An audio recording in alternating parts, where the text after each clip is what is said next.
ओम नमो भगवते वासुदेवाय। ओम नमो नारायणाय। हिंदू पंचांग के अनुसार उत्पन्ना एकादशी की तिथि 15 नवंबर 2025 को आ रही है। मध्य रात्रि 12:49 से शुरू होगी। अगले दिन यानी रात्रि में ही 16 नवंबर को जो 2:37 तक रहेगी। यानी 16 नवंबर को उदया तिथि में एकादशी नहीं रहेगी। ऐसे में उत्पन्ना एकादशी का व्रत इस वर्ष 15 नवंबर को शनिवार के दिन किया जाएगा। आगे श्रवण करें व्रत की कथा, महत्व, पूजन। ओम नमो भगवते वासुदेवाय। ओम नमो नारायणाय। आज हम बताने जा रहे हैं उत्पन्ना एकादशी व्रत कथा, जो मार्गशीर्ष कृष्ण पक्ष की एकादशी तिथि पड़ती है, उसको उत्पन्ना एकादशी कहते हैं। सतयुग में मुर नामक दैत्य उत्पन्न हुआ। वह बड़ा बलवान और भयानक था। उस प्रचंड दैत्य ने इंद्र, आदित्य, वसु, वायु और अग्नि आदि सभी देवताओं को पराजित करके भगा दिया। तब इंद्र सहित सभी देवताओं ने भयभीत होकर के भगवान शिव से सारा वृतांत कहा और बोले, हे कैलाशपति, मुर दैत्य से भयभीत होकर सब देवता मृत्युलोक में फिर रहे हैं, भटक रहे हैं। तब भगवान शिव ने कहा कि हे देवताओं, तुम तीनों लोकों के स्वामी, भक्तों के दुखों का नाश करने वाले भगवान विष्णु की शरण में जाओ। वे ही तुम्हारे दुखों को दूर कर सकते हैं। शिव जी के ऐसे वचन सुनकर सभी देवता क्षीर सागर में पहुँचे और कहा कि हे मधुसूदन, आप हमारी रक्षा करें। कहा कि हे भगवान, दैत्यों ने हमको जीत कर स्वर्ग से निकाल दिया है। आप उन दैत्यों से हम सबकी रक्षा करें। इंद्र के ऐसे वचन सुनकर भगवान विष्णु कहने लगे कि हे इंद्र, ऐसा मायावी दैत्य कौन है जिसने सब देवताओं को जीत लिया है? उसका नाम क्या है? उसमें कितना बल है और किसके आश्रय से उसका स्थान कहाँ पर है? यह सब मुझसे कहो। यह सुनकर इंद्र बोले, भगवान, प्राचीन समय में एक नाड़ी जंग नामक राक्षस था। उसके महापराक्रमी और लोक विख्यात मुर नाम का एक पुत्र हुआ। उसकी इंद्रावती नाम की नगरी है। उसी ने सब देवताओं को स्वर्ग से निकाल करके वहाँ अपना अधिकार जमा लिया है। उसने इंद्र, अग्नि, वरुण, यम, वायु, ईश और चंद्रमा, नैऋत्य आदि सबके स्थान पर अधिकार कर लिया है। सूर्य बनकर के स्वयं ही प्रकाश करता है, स्वयं ही मेघ बन बैठा है और सबसे अजय है। हे असुर निकंदन, उस दुष्ट को मारकर देवताओं को अजय बनाइए। यह वचन सुनकर भगवान ने कहा कि देवताओं में शीघ्र ही इसका संहार करूँगा। तुम चंद्रावती नगरी जाओ। इस प्रकार कहकर भगवान सहित सभी देवताओं ने चंद्रावती नगरी की ओर प्रस्थान किया।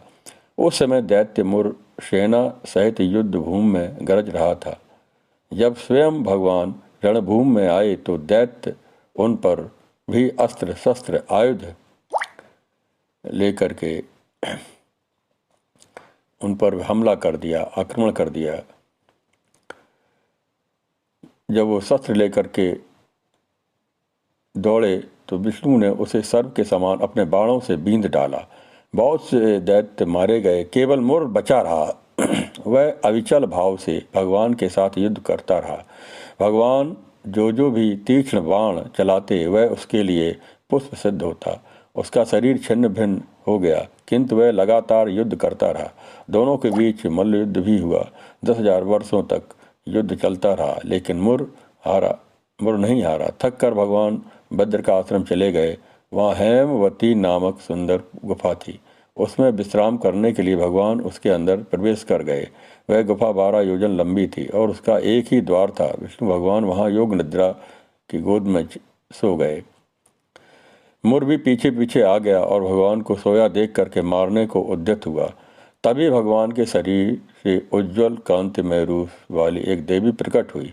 देवी ने राक्षस मुर को ललकारा और युद्ध किया। तत्काल मौत के घाट उतार दिया। श्री हरि जब योग निद्रा की गोद से उठे तो सब बातों को जानकर उस देवी से कहा कि आपका जन्म एकादशी के दिन हुआ है, अतः आप उत्पन्ना एकादशी के नाम से पूजित होगी। इस प्रकार से आपके भक्त वही होंगे जो मेरे भक्त होंगे, इस प्रकार से कथा आती है।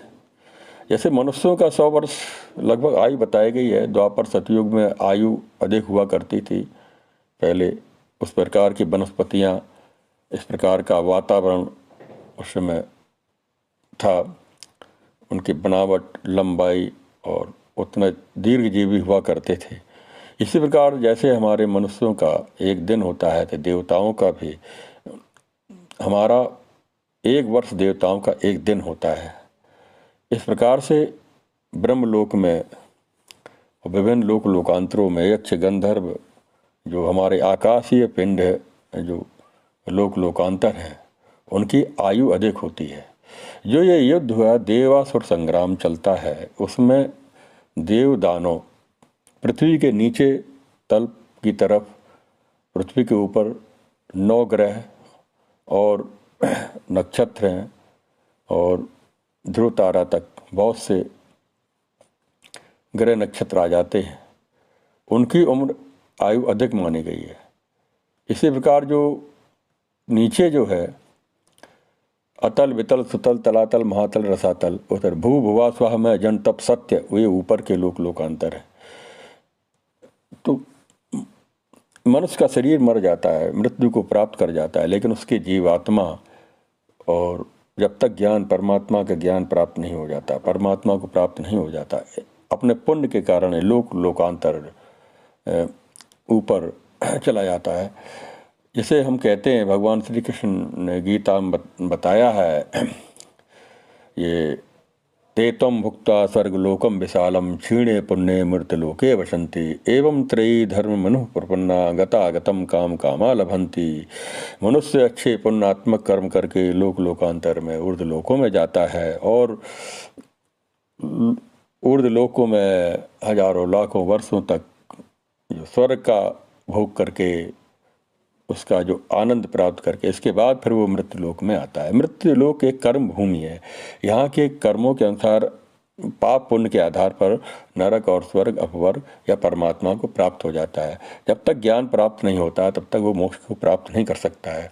एकादशी व्रत करने से, यही पुण्यात्मक कर्म से भगवान ज्ञान प्राप्त कराते हैं। इसके पद्म पुराण में आता है कि एकादशी के श्री हरि का मन में स्मरण करते हुए नियम पूर्वक उपवास करना चाहिए। बैकुंठ धाम में यहाँ साक्षात भगवान पुंडरीकाक्ष विराजमान हो जाते हैं। इस दिन विधिवत रूप से पूजा करने के साथ व्रत रखने से सभी तीर्थों का फल प्राप्त हो जाता है। इसके साथ ही यह व्यक्ति सांसारिक मोह माया से मुक्त हो जाता है। जो मनुष्य एकादशी के महत्व को पाठ करता है, उसे सहस्त्र गोदान पुण्य प्राप्त होता है। यह जो इस दिन रात में भक्तिपूर्वक भगवान के महत्व को श्रवण करता है, रात्रि जागरण करता हुआ एकादशी व्रत करता है, उसके सभी पापों का नाश हो जाता है, ऐसा शास्त्रों का मत है। इस दिन भगवान श्री हरि की पूजा करने का विधान है। सूर्योदय से पूर्व स्नान करके भगवान विष्णु का पंचामृत, पुष्प, धूप, दीप, चंदन, अक्षत, फल, तुलसी आदि से पूजन करने के बाद आरती उतारें। उत्पन्ना एकादशी की कथा सुने। ओम नमो भगवते वासुदेवाय, ओम नमो नारायणाय, इस प्रकार से भगवान के नामों का उच्चारण स्मरण करते रहें। ओम क्ली कृष्णाय गोविंदाय गोपीजन बल्लभाय, इस प्रकार से भी भगवान के नामों का मनन चिंतन करें। इस प्रकार से भगवान श्री कृष्ण के व्रत की कथा को इसमें संक्षिप्त में बताया गया है। इसका बताया है कि इस दिन मुर नामक भयंकर जो राक्षस था, भगवान विष्णु के से युद्ध किया था, तो भगवान विष्णु योग निद्रा में जाने के बाद उनके शरीर से ही वो उत्पन्न हुई थी। एकादशी आदि शक्ति ही है जो उत्पन्ना एकादशी के नाम से विख्यात हुई है, और उन्हीं को ये एकादशी तिथि भगवान विष्णु ने उनको ही समर्पित कर दी है। इसीलिए इस दिन के जो व्रत उपवास करता है, उसका एकादशी के महत्व से उसे उत्तम लोकों की प्राप्ति होती है, ज्ञान प्राप्त होती है। रते ज्ञानम यतस मुक्ति, मुक्ति ज्ञान से प्राप्त होती है। श्रद्धावान लभते ज्ञानम तत्परा सहितेन्द्रिया, ज्ञानम लब्धा पराम शांति मचरेणादि गच्छति। भगवान कृष्ण ने गीता में कहा है कि श्रद्धावान व्यक्ति को ज्ञान प्राप्त होता है। श्रद्धावान लभते ज्ञान, इसी प्रकार हम श्रद्धा भक्ति के साथ अपने पूजन अर्चन करें, श्रद्धा भक्ति के साथ उनकी कथा का श्रवण करें। श्रद्धा बहुत जरूरी है।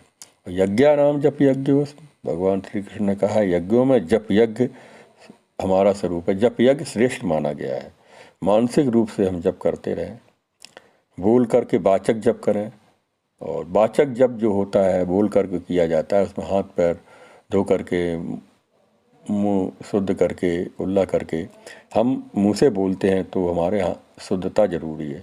और मानसिक रूप से भी हम मानसिक रूप से जप कर सकते हैं। मानसिक रूप से ध्यान जप का श्रेष्ठ महत्व माना गया है, लेकिन अभ्यास के बाद ये आता है।